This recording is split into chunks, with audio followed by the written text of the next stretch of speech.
Dom Casmurro é um romance de Machado de Assis, publicado em 1899. Narrado na primeira pessoa, conta a história de Santiago, o protagonista, que pretende atar as duas pontas da vida, lembrando e revivendo seu passado. A narração começa na juventude, quando Santiago, Bentinho na época, descobre o seu amor por Capitu, a amiga de infância, com quem acaba casando. O romance explora temas como desconfiança, ciúme e traição. Embora o narrador pareça ter a certeza, para o leitor existe uma questão que paira no ar. Capitu traiu ou não traiu Bentinho? Traçando um retrato moral da época, a obra é considerada a maior de Machado de Assis e uma das mais importantes da literatura brasileira. A narração começa quando Bentinho, como era chamado na época, descobre que está apaixonado pela sua vizinha e amiga de infância, Capitu. Sua mãe, Dona Glória, muito religiosa, havia prometido que se o filho nascesse com saúde, faria dele um padre. Assim, aos 15 anos, Bentinho se vê obrigado a partir para o seminário, apesar de saber que não tem vocação e que está apaixonado. Quando começam a namorar, Capitu pensa em vários planos para livrar Bentinho da promessa, com a ajuda de José Dias, amigo que vive em casa de Dona Glória. Nenhum deles funciona, e o menino acaba indo. Durante a sua ausência, Capitu aproveita para se aproximar de Dona Glória, se tornando cada vez mais indispensável para a viúva.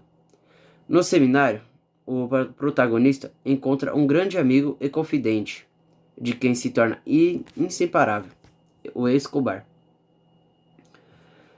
Confessa ao companheiro o amor por Capitu, e este o apoia, dizendo que também quer sair do seminário e correr atrás da sua paixão, o comércio.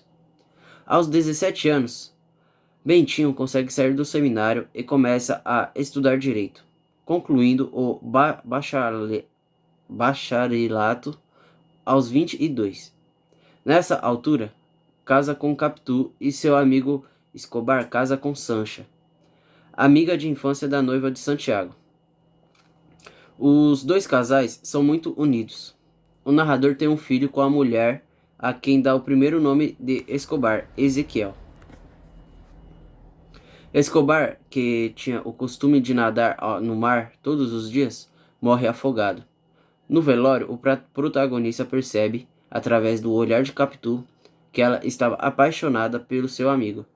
A partir daí, fica obcecado com a ideia, reparando em cada vez mais semelhanças entre Ezequiel e Escobar. Pensa em matar a mulher e o filho, mas decide cometer o suicídio quando é interrompido por Ezequiel. Diz-lhe, então, que ele não é seu filho e confronta Capitu, que nega tudo. Ainda que reconheça as presenças físicas entre o menino e o falecido. É então que decidem se separar. Personagens principais: Bentinho, Santiago e Dom Casmurro. O narrador protagonista passa por diferentes fases da sua personalidade ao longo do tempo, simbolizadas pelo modo como é chamado pelos outros. Na adolescência é Bentinho, um garoto inocente que se descobre apaixonado e dividido entre a vontade da mãe, o sacerdócio, e o desejo da namorada, o casamento. Mas depois da saída do seminário e de concluir os estudos, casa com Capitu e começa a ser chamado de Santiago. Aqui já não é mais tratado e encarado como um menino. Ele é advogado, marido e pai, totalmente dedicado à família e apaixonado até a obsessão por Capitu. Começa a demonstrar gradualmente indícios de desconfiança e ciúme. Por fim, após se separar da mulher e do filho, se torna um homem de hábitos reclusos e calados, solitário, amargurado, que passa a ser apelidado de Dom Casmurro pela vizinhança, como é qual não se relacionava. Capitu é amiga de Santiago desde a infância. Capitu é descrita ao longo de todo o romance como uma mulher inteligente e alegre, apaixonada e determinada. Logo no início do namoro, podemos ver como a menina fazia planos para tentar livrar Bentinho do seminário, chegando a propor mentiras e até chantagem. Capitu é, muitas vezes, encarada como uma mulher manipuladora e perigosa, a acusação que surge logo no começo da trama. Pela voz de José Dias, diz que a menina tem olhos de cigana, oblíqua e dissimulada. Essa expressão é repetida várias vezes pelo narrador ao longo da obra, que também os descreve como olhos de ressaca, em referência ao mar, com uma força que arrastava para dentro. Escobar. Ezequiel Escobar e Santiago se conhecem no seminário e se tornam melhores amigos e confidentes, como acontece com Capitu. No caso de Escobar, a suspeita também surge desde o início. Embora seja descrito como um bom amigo, o narrador aponta que tinha olhos claros, um pouco fugitivos, como as mãos, como os pés, como a fala, como tudo, e que não fitava de rosto e não falava claro. Casado com Sancha, melhor amiga de Capitu e pai de uma menina, se manteve muito próximo de Santiago, quase como um irmão. A ligação entre ambos é tão forte que o narrador batiza o filho com o nome do amigo. Depois de morrer afogado, ainda jovem, Escobar se torna o maior inimigo do protagonista, uma memória que o assombra e acaba destruindo a sua família. Personagens secundárias. Dona Glória, mãe do protagonista, mas viúva ainda jovem, bonita e de bom coração. Durante a adolescência de Bentinho, vivia dividida entre a vontade de ter o filho por perto e a promessa que tinha feito durante a gravidez, começando por ser um obstáculo no romance dos adolescentes.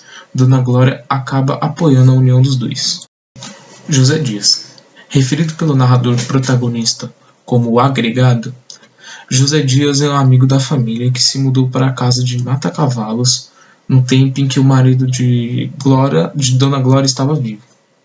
É a primeira pessoa a cogitar um namoro entre os adolescentes, antes mesmo de Bentinho perceber que amava Capitu.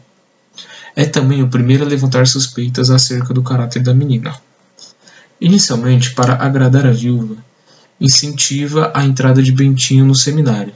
No entanto, a partir do momento em que o garoto se abre com ele e confessa que não queria ser padre, se revela um verdadeiro amigo, conspirando com ele até encontrar uma forma de o livrar do sacerdócio. Tio Cosme e prima Justina. Juntamente com Dona Glória, formam a Casa dos Três Viúvos, em Mata-Cavalo.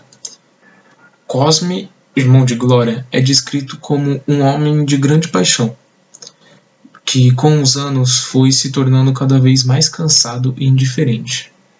Embora analise as situações à sua volta, mantém uma postura neutra, não consumindo posições. Justina, prima de Glória e Cosme, é apresentada como uma mulher do contra. É a primeira a questionar a ida de Bentinho para o seminário, por achar que o menino não tem vocação. É a única que aparece não mudar as ideias sobre o caráter de Capitu, ficando claramente incomodada com a sua aproximação com Glória e sua presença cada vez mais frequente em casa de família. É também a única em Mata-Cavalos que não gosta de Escobar. Ezequiel, filho de Capitu e Santiago, depois do narrador protagonista negar a paternidade da criança, devido à sua semelhança física com Escobar, se separa. Bom, eu vou fazer a análise e interpretação da obra. A narração em Dom Casmurro, a narração é na primeira pessoa. Bento Santiago, o narrador protagonista, escreve sobre o seu passado. Assim, toda a narração está dependente de sua memória. Os fatos são contados segundo o seu ponto de vista. Devido a este caráter subjetivo e parcial da narração, o leitor não consegue distinguir a realidade e a imaginação de Santiago, duvidando da sua fiabilidade enquanto narrador. Desta forma, o romance abre a possibilidade ao leitor de interpretar os fatos e se posicionar a favor ou contra o protagonista, face à possível traição. Bom, o tempo. A ação do romance começa em 1857, quando Bentinho tem 15 anos e Capitu 14, no momento em que José Dias expõe um possível namoro entre os dois com a Dona Glória. Em Dom Casmurro, o tempo da narrativa mistura o presente, quando Santiago escreve a obra, e passado, a adolescência, o namoro com Capitu, o seminário, a amizade com Escobar, o casamento e a suposta traição e os conflitos que daí resultaram. Recorrendo à memória do narrador protagonista, as razões são contadas em flashbacks. Contudo, surgem indicações temporais que nos permitem situar cronologicamente alguns acontecimentos marcantes, que são eles.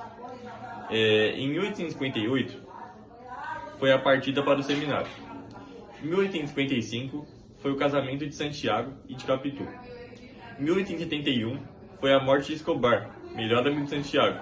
Começam as suspeitas de traição. Em 1872, Santiago diz a Ezequiel que ele não é seu filho. Conflito entre o casal, que decide partir para a Europa, para a protagonista não causar escândalo. E o protagonista regressa ao Brasil, sozinho, e a família se separa para sempre.